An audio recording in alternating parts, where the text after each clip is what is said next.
आज फिर रोहित गुस्से में तमतमाता हुआ घर से बाहर निकल गया, क्योंकि आज उसकी पत्नी और माँ में फिर से झगड़ा हुआ था।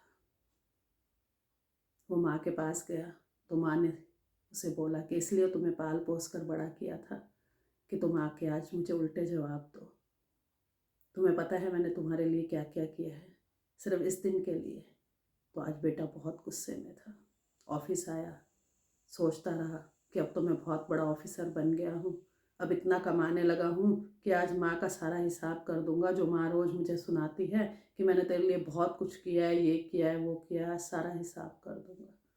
शाम जैसे तैसे ऑफिस का पूरा दिन बिताया। शाम को घर गया, सीधा माँ के कमरे में गया और माँ से बोला कि माँ, आज बता दो आपने जो जो किया है, आज मैं सारा हिसाब कर दूंगा। अब तो मैं इतना काबिल हो गया हूँ, इतना कमाने लग गया हूँ कि आज मैं आपका सारा हिसाब चुकता कर दूंगा। माँ मुस्कुरा दी। माँ ने कहा ठीक है, कुछ ज़्यादा नहीं करना है, बस एक रात तुम्हें मुझे कमरे में सोना है। तो उसने कहा कि माँ, आपके कमरे में तो एसी नहीं है, मैं तो आपके कमरे में नहीं सो पाऊँगा, इतनी गर्मी है और कल मेरी मीटिंग है, मुझे जाना है। तो माँ ने कहा देख लो, मुझे नहीं पता, तुमने ही बोला है कि हिसाब करना है, मैंने तो तुमसे कुछ कहा नहीं। अब बेटा आज रोहित बहुत गुस्से में था।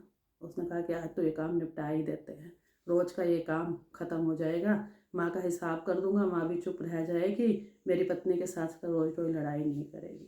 उसने अपनी पत्नी को कहा कि आज मैं माँ के कमरे में सोऊंगा। पत्नी ने कहा ठीक है। बेटा रात को पत्नी माँ के कमरे में गया। अब गर्मी थी बहुत, माँ को गर्मी एसी की आदत नहीं थी, माँ पंखे में अपना सोई हुई थी। जैसे तैसे मन को मारकर वो सो गया वहाँ पे। अभी सोया ही था, थोड़ी देर, बड़ी देर बाद उसे नींद आई ही थी कि माँ ने उठा दिया कि उठ बेटा, मुझे तो प्यास लगी है, पानी ला के दे। तो उसने एकदम गुस्से से कहा कि आप अपने पास पानी भी रख के नहीं सोती हैं। तो उसने कहा कि बेटा आज भूल गई हूँ, तो तू ला दे मुझे। तो अनमने ढंग से उठा और गया, पानी का गिलास लेके आया और माँ को दिया कि अब मुझे सोने देना, मुझे डिस्टर्ब मत करना, मुझे सवेरे मीटिंग है, मुझे जाना है सुबह जल्दी ऑफिस। माँ ने कहा ठीक है। अभी फिर बड़ी देर, क्योंकि नींद खुलने के बाद स्वाभाविक है कि थोड़ी देर नींद नहीं आती है। अब नींद आने में थोड़ा समय लगना था। जैसे फिर नींद आई, इतने में माँ ने वापस से उठा दिया। अब बोला एकदम कि माँ क्या है, सोने क्यों नहीं दे रही हो आप मुझे। तो माँ ने कहा कि बेटा मुझे प्यास लगी है, मुझे पानी ला के दो। अब वो गुस्से में गया, फटाफट जग भर के लाया और पानी रख दिया। बार बार मुझे जगाने की ज़रूरत नहीं है, ये जग रखा हुआ है, पानी ले लो और अपना सो जाओ। फिर सोया। अभी फिर आखिर नींद लगी थी, आँख लगी कि देखा कुछ गीला गीला सा महसूस हो रहा है। तो देखा तो बिस्तर गीला था, माँ के हाथ में पानी का जग था, गिलास पानी का बिस्तर पर गिरा पड़ा था। एकदम लगभग वो चिल्लाने की स्थिति में बोला कि माँ, आपको अकल नहीं है, ये क्या कर दिया है आपने, मेरा बिस्तर गीला कर दिया है। उसकी इतनी तेज़ आवाज़ सुनकर उसकी पत्नी भागी भागी उसके कमरे में आई कि क्या हो गया। उसने कहा कि क्या हुआ। कहता देखो, माँ को इतने बड़े हो गए हैं लेकिन अभी भी इतनी समझ नहीं है, सारा बिस्तर गीला कर दिया, मैं इस गीले बिस्तर पे कैसे सोऊंगा। माँ ने कहा कि बस हो गया तुम्हारा। अब रोहित एकदम से अचंभित कि माँ ने एकदम से इतने कड़क शब्दों में कहा कि हो गया तुम्हारा। तो उसने कहा क्या हुआ माँ। कहने लगी कि बस अभी तो सिर्फ आधी रात बीती है और आधी रात में ही तुम मेरा मतलब इतने परेशान हो गए हो, तो तुम मेरा कैसे हिसाब चुकाओगे। अभी तो कई सालों का, कई रातों का हिसाब बाकी है। अब रोहित तो उसकी दोनों के होश ही उड़ गए बात सुनकर, उसकी पत्नी के। उसने कहा कि माँ बताइए बात क्या है। माँ ने कहा तू बहुत आया था ना, बड़ा हो गया ना, हिसाब करने के लिए आया था।